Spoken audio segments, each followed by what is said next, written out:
목적도 선해야 되지만 방법도 선해야 한다. 그런 주제로 오늘 이 시간 말씀을 드리겠습니다. 어느 여 전사님이 계셨는데 이제 어린 아들을 둔 전사님인데 또 기독교 교육도 하시고, 근데 하루는 이제 아들이 밖에서 놀다가 울며 들어오게 됐습니다. 마침 전사님은 이제 손님이 있어서 손님과 함께 대화를 하고 있었는데 울면서 들어오는 아들을 보는 순간 깜짝 놀라며 왜 그러느냐고 물었어요. 그 아들이 뭐라고 그러냐면 아무개가 나를 때렸다고. 순간 전사님이 눈이 뒤집혔어요. 돌을 집어주면서 야, 너도 이 돌을 가지고 와서 그 녀석을 때려줘 그랬어요. 손님이 깜짝 놀라면서 아니 전사님 어떻게 그럴 수가 있어요? 그러자 전사님이 개면쩍하면서 이렇게 말했다고 그래요. 아들이 맞고 오니까 눈에 뵈는 게 없어요.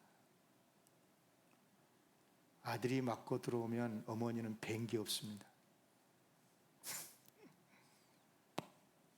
사람은 누구나 해를 당하면 복수하고 싶어지는 거예요.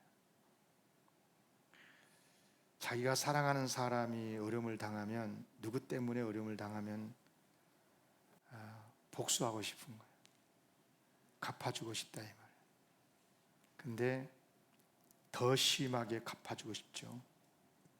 이게 우리 인간입니다. 성경에서 보면 악을 행한 자들에게 벌을 주라는 말씀이 참 많습니다. 굉장히 많아요. 두 곳만 보면요, 레위기 24장 19절 20절 보면 사람이 만일 그의 이웃에게 상해를 입혔으면 그가 행한 대로 그에게 행할 것이니 상처에는 상처로, 눈에는 눈으로, 이에는 이로 갚을지어다. 남에게 상해를 입은 그대로 그에게 그렇게 할 것이라. 그러니까 그대로 갚아주라는 겁니다. 상처를 받았으면 상처 내주고, 눈에는 눈으로, 이는 이로 이렇게 갚아주라는 거죠. 그러니까 죄에 대한 심판의 말씀은 성경이 많습니다.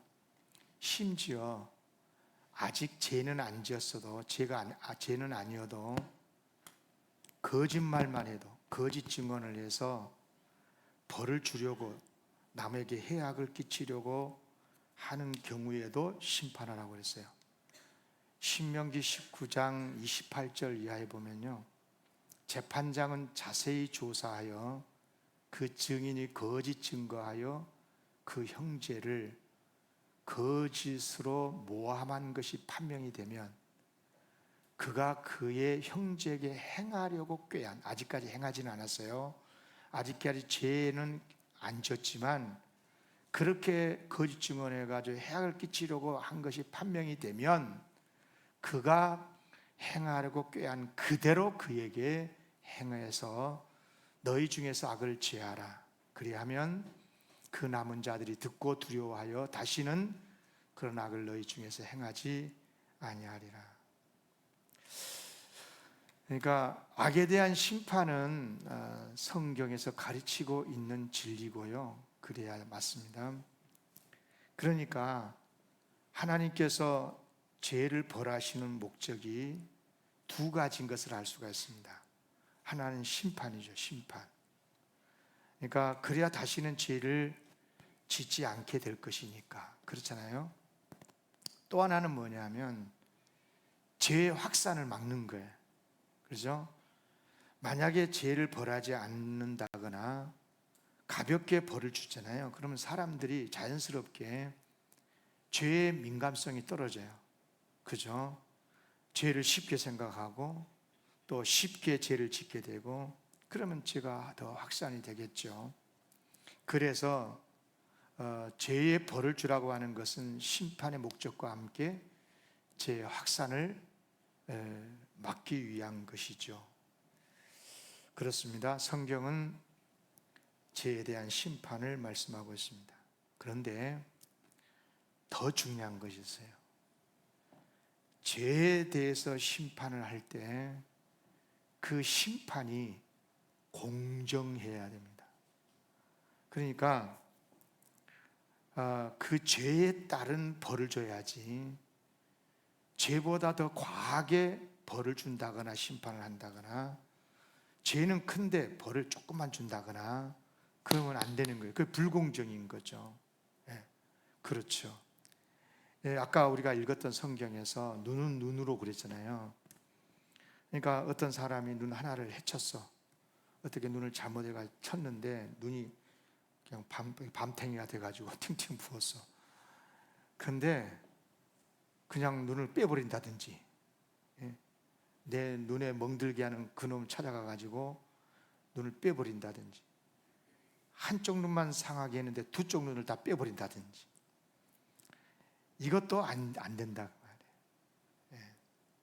왜냐하면 하나님의 말씀이라는 것은 못 미쳐도 죄가 되지만 과해도 죄가 되기 때문에 그런 거죠. 그건 불공정인 거죠. 특히 이제 공정한 심판이 되지 못하면 무슨 문제가 생기냐라면, 그것 때문에 지금 우리 한국 사회가 시끄러운데, 심판이 과하잖아요. 그러면 사람들은 한을 품게 돼요.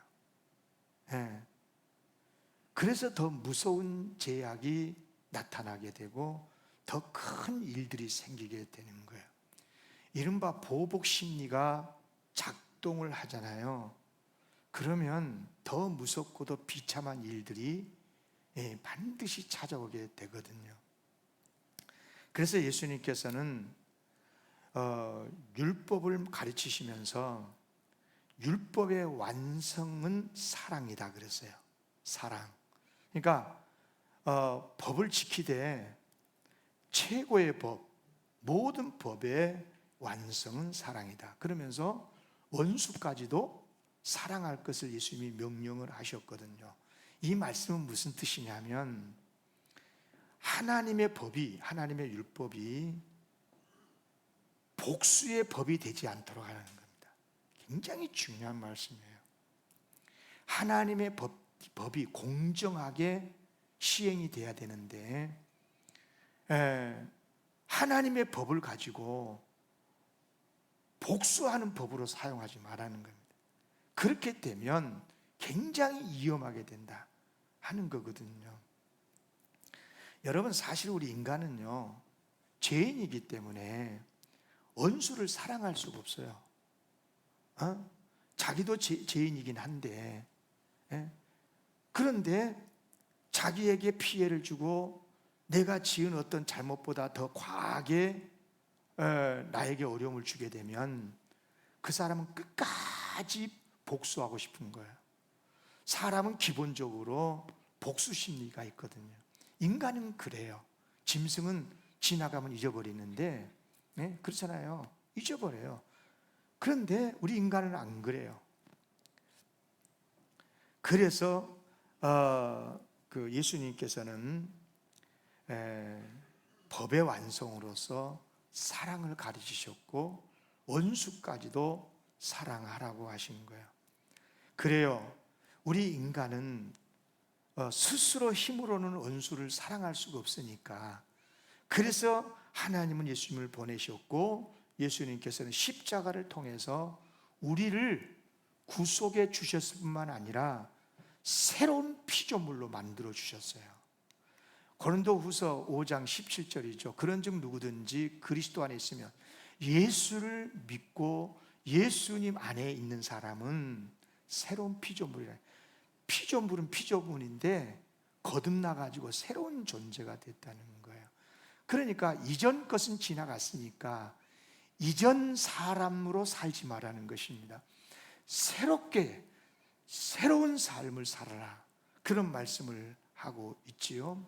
그러면서 예수님은 에베소서 2장 14절에서 뭐라 그러냐면, 십자가에 아예 예수님이 죽으셔가지고 막힌 담을 헐어버리시고 원수였던 우리를 하나로 만들어 주셨다는 거예요. 우리 하나로 만들어 주셨다. 그런데 예수님은 구원받고 새로운 피조물 됐고 예수님이 십자가에 죽으심으로 원수된 자들의 막힌 담을, 원수끼리 막힌 담을 허물어 주셨다는 걸 알아. 화해해야 된다는 것도 알아. 모르는 사람 아무도 없어요. 그런데도 안 돼요. 그래서 감사하게도 우리 하나님께서 우리 힘으로는 안 된다는 것을 아시고 용서는커녕 사랑도 못하고 그래서 아예 우리에게 하나님의 영을 부어주셨어요. 성령님을 부어주심으로 우리 스스로도 내 자신도 죄인이라는 것을 깨닫게 해주셨어요. 아, 나도 죄인이구나. 그렇게 생각이 되면서 나에게 해악을 끼친 그 사람에 대해서 긍휼히 여기는 마음도 갖게 해주시고 용서도 할 수 있게 해주시고 사랑도 실천하게 해주시고 그래서 진짜 예수를 믿는 사람은 가짜로 믿는 사람 말고 진짜로 예수를 믿는 사람은 법을 넘어서 용서하고 사랑하는 삶을 살아요. 아멘. 아멘. 아멘 하는 사람은 가짜 그리스도인들이야. 여러분, 예수를 진짜 믿는 사람들은 예수님 안에서 새로운 피조물 됐고 예수님의 영이 우리 안에 있기 때문에 그래서 예수님이 십자가에서 이루어 놓으신 그 구원의 길, 용서의 길, 사랑의 길을 가게 되는 거예요. 이게 복음이에요, 복음. 우리 안에 용서와 사랑의 능력으로 충만하시기를 기원합니다. 그런데 여기서 꼭 알아야 될 게 있어요. 정말 중요한 이야기인데 뭐냐면 잘못된 죄에 대해서 심판을 하든 그게 틀린 게 아니에요. 잘못했으면 벌 받아야지. 또 주님의 사랑의 능력으로 용서를 하든 심판을 하든 용서를 하든 그 목적은 반드시 치유가 돼야 되고 구원이 돼야 돼요. 아멘. 심판의 목적이 청산에 있거나 무슨 원수 갚는 데 있거나 죽이는 데 있으면 이것은 성경적이지 않은 거예요. 그리고 어떤 사람을 용서를 했을 때 그 목적이 나는 착한 사람이란 것을 보여주기 위한 게 아니라 자기의 의를 나타내기 위한 게 아니라 그 사람을 살려주는 데 있어야 되는 거예요. 그래야 나도 살거든.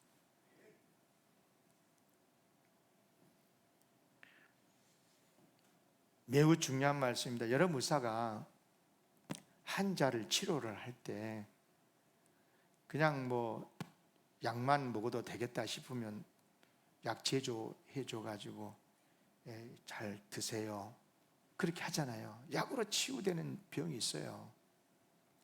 그러나 어떤 병은 수술도 하지 않습니까? 살을 째고 그리고 입원시켜갖고 격리도 시키고 아무리 바쁘고 할 일 많아도 다 중단시키고 뼈도 깎는, 그러다 보니까 경제적인 손실도 많고 또 얼마나 또 진통은 있습니까? 많은 고통이 수반되잖아요. 자칫 생명의 위험도 있어요. 생명이 목숨의 위험도 있잖아요. 그럼에도 불구하고 그렇게 하는 이유는 뭡니까?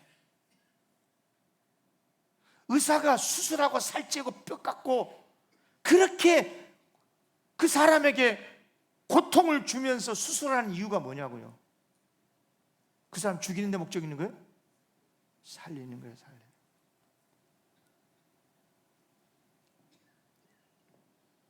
이렇듯이 죄에 대한 벌을 줄 때나 또 불쌍히 여기는 마음 때문에 용서를 할 때라도 그 목적은 살리는 데 있다 이 말이에요. 제가 많이 듣는 이야기가 있어요. 북한은 일제 청산을 잘했다. 그래서 잘 살고 있어요? 잘 살고 있냐고. 북한은 일제 청산해놓고 지 독재가 3부자 지금까지 하고 있지 않습니까? 우리나라는 친일파가 정권 잡았다며요. 그래서 우리나라가 지금 북한보다 못 살고 있습니까? 여러분, 그런 식으로만 해석하면 큰일 날 일인 거예요. 결과를 보고 이야기를 할 수 있어야죠. 아니, 다시 말하면 지금 무슨 말씀을 드리려고 그러냐면, 심판을 하든지 용서를 하든지 목적이 살리는 데 있어야 되는 거지, 죽이는 데 있으면 결국은 말이 청산이고 말이 심판이지, 자기 정권 유지하고 자기를 유지해 가는 데 목적이 있는 것 뿐인 거예요. 그게, 이건 역사가 가르쳐 주고 있는 거예요. 이런 것들을 꼭 알아야 되는 거예요. 여러분, 만약에 말입니다, 죄에 대한 벌이 심판의 목적이 있고 청산의 목적이 있잖아요. 그럼 어떻게 된 줄 아십니까? 시간은 흐르잖아요. 힘이 없으니까 지금 당하고 있는 거잖아요. 만약에 힘이 생기면 어떻게 되는 거예요? 똑같은 일이 반복이 되는 거예요. 그 순간부터 반드시 우리의 마음속에, 그리고 어려움을 당한 그 진영에서는 복수 심리가 싹트기 시작을 하고 칼을 갈고 기회만 오라고 하는 거예요. 그래서 참으로 비극적인 일들이 더 많이 일어나게 되고, 여러분요, 기억하셔야 됩니다. 복수 심리란 게 있잖아요. 복수 심리. 아니, 남편에게 젊었을 때 상처받은 거 늙어 죽을 때까지 말하더만, 그렇잖아요. 여러분요, 여러분, 복수 심리라는 것은요, 아무리 세월이 흘러도 더 강화될 뿐이지 없어지지 않아요. 세월이 약이 되지 않아요. 기회가 없는 것 뿐인 거지, 힘이 없으니까 못하는 것 뿐인 거지. 딱 힘이 생기면 바로 일어나요. 언제 이 복수 심리가 끝난 줄 아세요? 복수를 해야 끝나.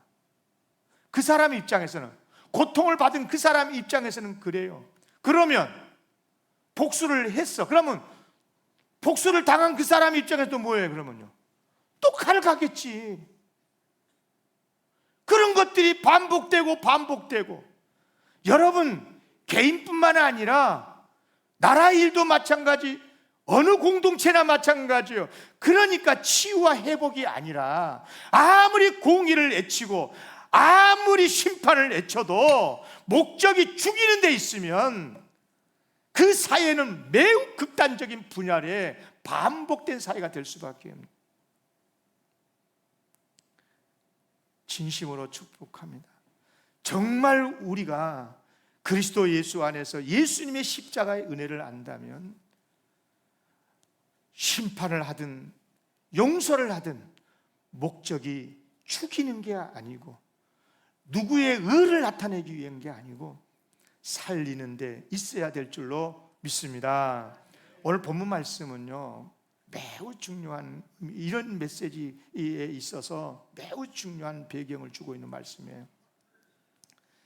참 불행한 이스라엘 역사를 배경하고 있는데요, 에후라는 사람이 있어서, 에후, 이 사람이 이제 아합의 왕조를 제거하고 북이스라엘 왕이 되는데요, 당시 아합이 아버지 이제부터 시작해가지고 아주 정말 악한 왕이었거든요.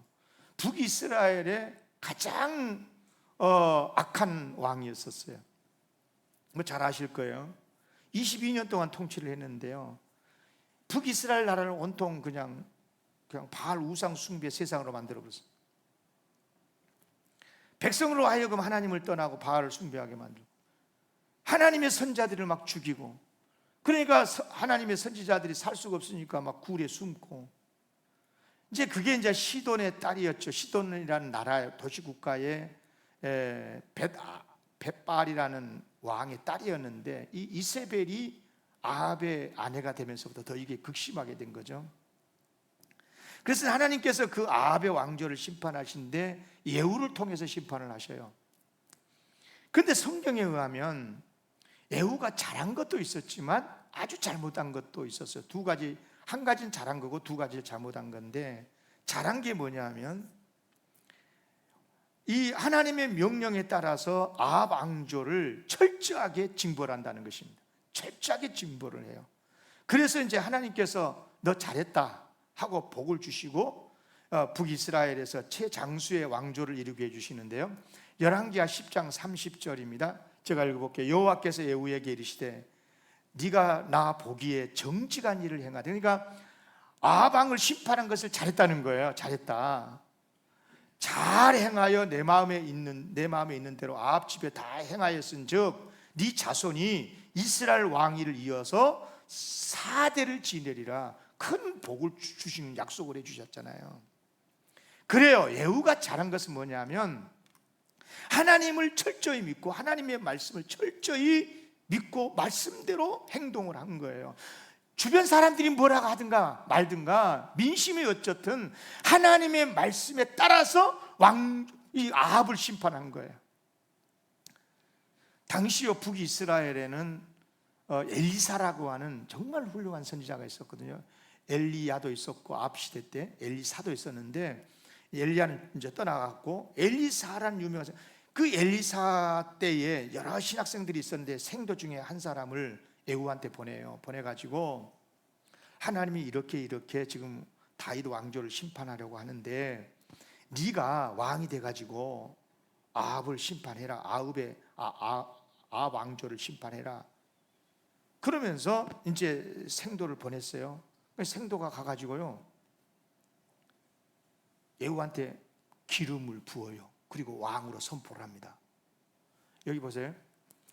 9장, 열왕기하 9장 6절인데 에후가 일어나 집으로 들어가니 청년은 생도생입니다. 신학생. 그의 에후 머리에 기름을 부으며 그에게 이르되 이스라엘 하나님 여호와의 말씀이 내가 네게 기름을 부어 여호와의 백성 곧 이스라엘 왕으로 삼노니 너는 내 주 아합의 집을 치라. 아합의 집을 심판하라. 그러면서 내가 나의 종 곧 선지자의 피와 여호와의 종들의 피를 이세벨에게 갚아주리라. 그러니까 아합과 이세벨을 이 하나님의 종들을 죽이고 선지자들을 죽이고 못된 짓을 하고 나라를 완전히 우상 숭배의 나라로 만들어버리고 이렇게 했으니까 하나님이 심판을 하신다는데, 에후가 네가 그것을 감당하라는 거예요. 그리고 기름을 부었어요. 엘리사가 찾아간 것도 아니고 엘리사 신학생들을 보낸 거예요. 신학교 총장이 신학생 보내가지고 기름 붓고 왕으로 세운 거예요. 그리고 그 메시지를 준 거죠. 에후가요 얼마나 하나님을 잘 믿었냐 그러면 하나님 말씀을 믿고 조금도 주저하지 않고 바로 시행을 합니다. 예. 대단한 믿음이죠. 여러분, 사실 이것은 굉장히 위험한 일이잖아요. 아니 왕을 제거하고 왕조를 끊어버리고 자기가, 이건 쿠데타잖아요. 그러니까 아합의 왕조 입장에서 보면 이건 반역죄입니다. 반역도 큰 반역이죠. 그러나 에후는 상관하지 않아요.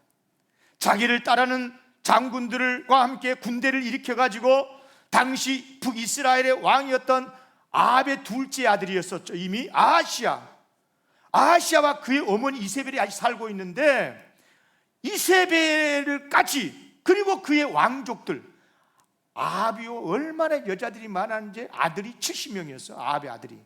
그 70명 왕족들을 다 죽이고 에후가 딱 왕이 돼요. 중요한 것은 뭐냐면 에후가 잘했다는 거예요. 성경에 에후가 잘했다는 거예요. 그렇게 해서 하나님의 뜻을 이루었다는 거예요. 다시 말하면 에후가 잘한 건 뭐냐? 하나님의 말씀을 믿고 행동을 한 거예요. 아합과 이세벨의 집을 치고 이스라엘을 우상에서 구하라. 에후는 하나님의 말씀을 믿고 담대하게 행동을 했다 이 말입니다. 그러니까 우상 숭배자, 이스라엘을 완전히 타락하게 만들었던 아합의 왕조를 하나님의 심판의 도구로서, 아합을 심판의 도구로서 이 에후가 쓰임을 받게 된 거죠. 여러분요, 우리가 하나님을 믿는다고 그럴 때 하나님의 말씀을 믿잖아요. 여러분 하나님 말씀을 진짜로 믿잖아요. 그러면 담대해져요. 누가 뭐라 해도 상관없어요. 아니 솔직히 권력자, 힘 있는 사람의 말만 믿어도 담대해지는데, 세상에서 강하니 힘이 세신 하나님을 믿는데, 하나님 말씀을 믿는다면 얼마나 담대하겠어요. 뭐가 두렵겠어요. 네. 그래서 당시 아합의 아들들 70명을 포함해서 그 왕의 어머니 이세벨까지 다 죽입니다. 에후가. 이거 아무나 할 수 있는 일이 아니야. 정말 어려운 일이에요. 여러분요, 지금 우리가 21세기 서울에서 살고 있잖아요. 그러니까 이 시대의 어떤 인권적 사고를 가지고 구약 성경을 읽으면 이해가 안 돼요. 여러분 그 시대의 관점에서 성경을 읽어야 이게 무슨 말씀인지 이해가 돼요. 아무튼 에후는 하나님의 명령이었기 때문에 그렇게 실행을 한 겁니다. 사실요, 에후가 일으키는 혁명의 그 내용을 보면 너무너무 잔인합니다. 얼마나 잔인하면요, 여러분 열왕기 10장에 보면요, 그 왕자들 있잖아요. 왕자들, 아합의 아들들이잖아요. 이 70명을요 전부 머리를 잘라버려요. 그래갖고 이 70명의 머리를 강줄에 담아가지고요 두 무더기로 만들어, 이 성 드나드는 성문 어귀에다가 두 무더기를 완전히 무슨 그냥 성처럼 쌓아놓은 거예요. 그러니까 그 성을 드나드는 시민들이, 그 백성들이 무슨 생각을 했겠어요? 야, 하나님이 아합을 철저하게 심판하셨구나, 이 나라의 이제 왕은 에후구나, 이렇게 된 거죠.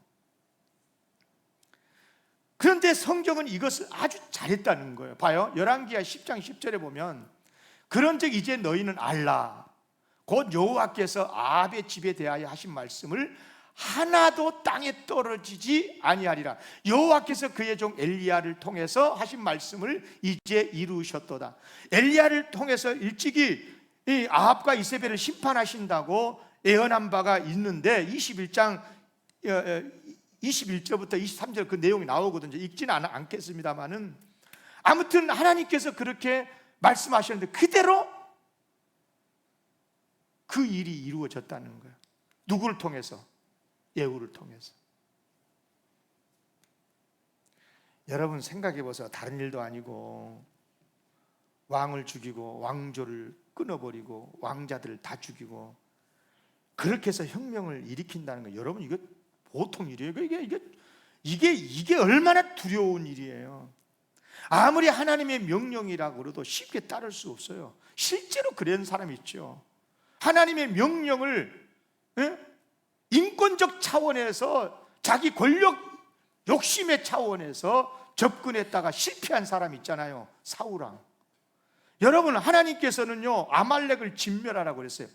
아말렉을 진멸할 때 왕뿐만 아니라 어린 아이까지 다 싹쓸이 해버리라고 그랬어요, 하나님이. 여러분 이해가 안 되죠? 지금 우리 입장에서 들어보면 이게 하나님 그렇게 그런 하나님이셨어? 이런 생각이 들지 않겠어요? 그런데 그래서 아합이요, 사울 왕이 하나님의 명령에 따라 아말렉을 쳐서 승리는 하지만은요, 아말렉 왕 아각을 사로잡아요. 죽이지 않아요. 무슨 말이에요? 하나님의 명령보다 이른바 그 시대의 사람들의 말을 들었기 때문인 거예요. 그러나 결국 그것 때문에 사울이 하나님께 버림을 받았다는 것을 여러분들은 너무 잘 아실 것입니다. 예후는 그런 의미에서 대단한 사람이에요. 인정에 빠지지 않고 악한 자들을 심판하는 하나님의 명령에 따라서 철저하게, 어찌 보면 너무 잔인하고 어찌 보면 너무 잘못된 모습들이 보이지만, 잘못된 것처럼 보이지만 하나님의 말씀에 철저하게 순종했다는 부분에서 성경은 그 부분에 있어서만큼은 예후를 칭찬한 말씀들이 가득합니다. 그런데 예후가 매우 잘못한 것이 두 가지가 있었어요. 이 부분을 잘 들으셔야 돼요. 두 가지인데요, 하나는 뭐냐면 너무 열정이 지나쳐가지고 과도하게 살려고 그랬어요. 과도하게. 사람은 참 묘해. 옛말에 안장 차면 달라진다고, 그죠? 안장 차면 달라진다고. 어떤 사명이 자기에게 주어지고 또 그 사명에 따라서 어떤 권력이 주어지게 되면 사람이 오버하는 경향이 있어요. 오버하는 경향. 에후가 그랬거든요. 그러니까 하나님의 명령에 따라서 악한 자를 심판한 것은 잘한 거야. 그런데 무고한 사람들까지 죽여버린 거예요. 예. 이것은 그에게 치명적인 잘못이었거든요. 그래서 이것 때문에 북이스라엘이 망합니다. 에후의 왕조도 망하고 북이스라엘이 망해요. 이건 비극적인 이야기예요. 그때 당시에 호세아라는 선지자가 있었거든요. 그 당시에는 선지자들이 참 많았는데, 훌륭한 선지자들이 많았는데, 호세아 선지자가 하나님 선지자를 통해서 하나님 뭐라고 하시냐면 1장 4절, 호세아 1장 4절에 여호와께서 호세아에게 이르시되 조금 후에 내가 하나님이 이스라엘의 피를 에후의 집에 갚으며 이스라엘 족속의 나라를 폐할 것이며, 하나님께서 북이스라엘 폐허시켜버리겠대. 문 닫게 하겠대. 이유는 뭐냐면 에후가 심판을 할 때 너무 많은 피를 흘렸다는 거예요. 이스라엘의 도시에 피를 너무 많이 흘렸다는 거예요. 여러분, 그렇게 해서 실제로 에후의 왕조도 끝나고 4대에 걸쳐서 끝나버리고 북이스라엘도 망해버리고 말아요. 여기서 우리는 매우 중요한 교훈을 얻는데요, 우리가 하나님을 따르고 하나님께 충성하되 하나님을 따르는 방법이 선해야 돼. 하나님의 말씀을 순종하는 방법이 선해야 되는 거예요. 내 생각대로 과도하게만 안 된다 이 말이에요. 하나님처럼 행사하면 안 되는 거예요. 하나님이 아니거든요. 우리는요, 하나님의 명령에 순종한 사람이지 하나님처럼 하면 안 되는 거예요. 아무리 선한 목적을 이루기 위한 것이라고 하더라도 방법이 악하면 그것은 엄청나게 문제가 되고, 그것 때문에 하나님께 쓰임 받은 다음에 오히려 심판의 대상이 되어버려요. 그런 이야기는 역사에도 많고 성경에도 많고 이 시대에도 있고 막 그래요. 따라합시다. 선한 목적을 이루되 방법도 선해야 한다. 예. 특히 심판을 구실로 법을 만들면 안 돼요. 있는 법으로, 지난 날에 지었던 죄는 지금 있는 법으로 심판해야지. 그 사람 과거에 지은 죄를 심판하고 새롭게 법을 만들어 갖고 심판하면 이건 더 위험한 거예요. 이건 이단보다 더 나쁜 사람들인 거예요. 왜 그런 줄 아십니까? 여러분 생각해 보세요. 이단이 뭐예요? 우리가 죄인이란 건 뭐 때문에 아는 거예요? 우리가 죄인이란 건 하나님의 말씀에, 기존에 있는 말씀에 따라서 우리가 보니까 잘못 살았구나, 죄인인 걸 인정하고 회개하잖아. 그런데 이단은 뭔 줄 아세요? 하나님의 말씀을 바꿔버려. 여러분, 무서운 이야기 아니에요. 마치 성경을 자기 기준으로 만드는 그런 이단과 같기 때문에, 그러면 진짜 망합니다. 나중에 진짜 어려워지게 되는 거거든요. 그러니까 무슨 말씀이냐면, 우리가 하나님의 목적을 이루되 그 방법이 반드시 공정해야 되고 정의로워야 되고 사랑으로 해야 되는 줄로 믿습니다. 악을 대적을 해야 돼요. 반드시 그래야 돼요. 악을 대적을 하되 방법 또한 정의롭고 공정한, 누가 봐도 맞아, 그렇게 해야 돼 라고 되어야 된다 이 말입니다. 만약에 악에 대한 심판이 어떤 감정이나 보복 심리에서 비롯되면요, 그건 하나님의 뜻을 이룰 수도 없고 오히려 나중에 그것이 빌미가 돼가지고 또 다른 심판에 피 흘리는 역사가 또 오게 되는 거거든요. 사람이요, 많은 경우에 좋은 일을 해놓고 그르치는 게 있어요. 여러분, 정말 좋은 목적을 가지고 정말 좋은 일을 하려고 하다가 그르치는 이유가 뭔 줄 아십니까? 목적이 악한 게 없어요. 목적이 악한 정부 봤어요? 예? 국민들을 망하게 하겠다 그런 비전을 품고 세워지는 정부 봤어요? 여러분, 그럴 일 없잖아요. 교회를 세우고 나라를 섬기겠다고 나선 사람들이 목적이 약한 사람 없습니다. 이단 말고는 없어요. 깡패 집단 말고는 없어요. 문제는 뭐냐 하면 목적은 선한데 방법이에요. 방법. 지나치게 감정적이고 지나치게 주관적이고, 그러면서 하는 말이 있지, 항상 그랬잖아요. 이것이 옳으니까, 이게 시대 정신이니까, 이게 국민들이 원하니까. 그러면 원하지 않는 국민들은 국민이 아닌 거예요? 지나친 독재적 사고가 과도한 행동을 낳게 되고 더 큰 문제를 낳게 되고 나중에 더 많은 피를 흘리게 되고, 이런 것들이 지금 우리 한국의 현대 역사가 계속되고 있으니까 대통령만 하고 나면 구속되고 대통령만 되고 나면 잘못된 사람이 돼버리고, 이런 것들이 왜 이렇게 되느냐. 이 국민들이 지금은 깨어나야 되는 거예요. 다시 우리의 생각들이 바르게 하나님의 말씀 앞에 서야 되는 거예요. 그렇게 안 하면 이런 역사들이 계속 반복이 될 거라 이 말이에요. 말씀을 마칩니다. 오늘 성령 강림절이잖아요. 여러분, 성령의 열매 잘 보세요. 성령의 열매가 9가지가 있어요. 사랑, 희랑, 화평, 오래 참은, 자비와 양성과 충성과 온유와 절제, 이 같은 것을 금지할 법이 없느니라 했어요. 성령의 열매 내용 가만 보면 뭔 것 같아요? 성령의 목적이에요? 성령의 방법이에요? 방법이에요. 방법. 특히 마지막에 보세요.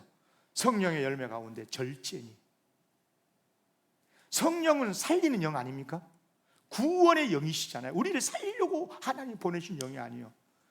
그런데 하나님이 우리를 살리기 위해서 성령을 받게 되면 사랑도 하고 화평도 하고, 기쁨도 넘치게 되고 뭐 등등 많이 있는데, 마지막 9번째가 뭐냐? 절제예요. 절제. 아무리 선한 목적을 이루는 일이라고 할지라도 절제의 지혜가 필요하고, 매우 중요한 말씀이에요. 매우 중요한 말씀이에요. 여러분, 설교를 마치면서 꼭 한 가지 좀 꼭 드리고 싶은 말씀이 있습니다. 여러분, 이 예후란 사람이 잘못한 게 두 가지라 그랬는데, 하나는 아까 말한 것처럼 과도하게 했다는 것이고요, 심판을. 하나가 뭐냐 하면 여로보암의 죄에서 떠나지 않았다는 거예요. 여로보암의 죄랑 말이 굉장히 성경이 많이 나옵니다. 북이스라엘의 왕들을 평가를 할 때 성경이 한마디로 딱 이렇게 말해요. 여로보암의 죄를 따라 여로보암의 길을 걸으며. 여로보암이 누구예요? 여로보암은 북이스라엘의 초대 왕입니다. 여러분, 다윗의 아들 솔로몬이 폭정을 했잖아요. 솔로몬이. 그런데 솔로몬의 아들이 또 폭정을 하려고 그러니까 10개의 지파가 똘똘 뭉쳐가지고 여로보암을 앞세워가지고 북이스라엘 왕조를 만들어버린 거예요. 그래서 나라가 두 동강이 나버린 거예요. 수도는 사마리아를 정해놓고. 그런데 목적은 참 좋았어요. 여로보암의 개혁의 목적이 좋았어요. 민주주의 뭐 이런 게 다 좋았어요. 그런데 나중에 여로보암이 어떻게 했냐면, 이제 하나님을 섬겨야 되는데 북이스라엘은 수도는 사마리아고 남유다 서울은 예루살렘이잖아요. 예루살렘에 성전 있잖아요. 성전에서 이스라엘 사람들은 제사를 지내야 되잖아요. 예배드려야 되잖아요. 아니, 그런데 북이스라엘 사람들이 남쪽으로 내려가면 안 되잖아요. 그래서 딱 38성 그어놓은 것처럼 그어놓고 뭐예요? 야, 자기 마음대로 여로보암이 절기도 정하고 제사장도 세우고, 심지어요, 이거 하나님이다? 그러면서 하나님의 형상을 금송아지로 만들어 놓고 그 앞에서 크게 성대하게 제사를 지내고. 그러니까 말은 하나님인데 하나님을 섬기는 방법이 다 뭐예요? 우상 숭배죠. 바알에서 하나님으로 이름만 바꾼 거지, 바알을 숭배하듯이 하나님을 섬겼다. 그러면 여로보암이 왜 그렇게 했어요? 여러분, 여기서 기독교인들 정신 차려야 돼요. 많은 기독교인들이, 목사들이 여기에 함정에 빠져 있어요. 뭐냐? 예후가 그랬던 것처럼, 아니, 예후가 이런 생각을 할 수 있었어요. 뭐냐면, 아니, 우리의 신앙의 대상은 하나님이 아니라 우리는 하나님이지 않냐, 바알을 섬기지 않아. 우리가 석가모니 섬기지 않아. 우리는 뭐 다른 신을 섬기지 않아. 여호와 하나님만 우리 하나님이야. 하나님만 되면 되는 거 아니야? 아니 방법이야. 뭐 다르게 할 수 있지. 제사장이 좀 다 다르면 어때? 절기가 바뀌면 어때? 제사를 드리는 방법이 바뀌면 어때? 아니 돼지로 바꾸면 제사 지내면 어때? 이런 생각인 거죠. 여러분, 목적이 선하면 다 되는 겁니까? 무조건 하나님이면 다 되는 거예요? 그렇지 않아요. 하나님을 목적으로 삼았다면 하나님을 경배하는 방법도 하나님의 말씀대로가 돼야 돼요. 아멘? 그렇지 않으면 망해요. 그런데 자유주의 신학이 하나님을 말하면서도 불교식으로 예배해도 상관없고 뭐 제사를 지내도 상관이 없고 이따위 이야기를 해가지고 한국 교회를 완전히 이상하게 만들어버리고 있다. 이것이 바로 여로보암의 집에 죄에서 떠나지 아니하는 모습이었고, 예후가 오늘 본문에서 다 읽진 않았지만 여로보암의 죄를 따라서 이 말이 두 번이나 반복이 돼요. 오늘 본문에서도. 사랑하는 성도 여러분, 우리 하나님은요 악한 방법을 사용해야만 하나님의 뜻을 이룰 정도로 그런 하나님이 아닙니다. 우리 하나님은요 선한 방법으로 해도 충분히 하나님의 뜻을 이루십니다. 아멘. 우리도 그렇게 믿어야 돼. 어떤 방법으로든 된다 이렇게 하지 말고 하나님의 방법으로 해야 된다, 이런 믿음을 가지고 목적이 선하면 방법도 선하게 해야 된다, 이런 믿음을 가지고 신앙생활을 해야 우리가 강건하게 바르게 신앙생활을 하게 될 줄로 믿습니다. 한번 따라할까요? 방법도 선해야 합니다. 예, 기도하겠습니다.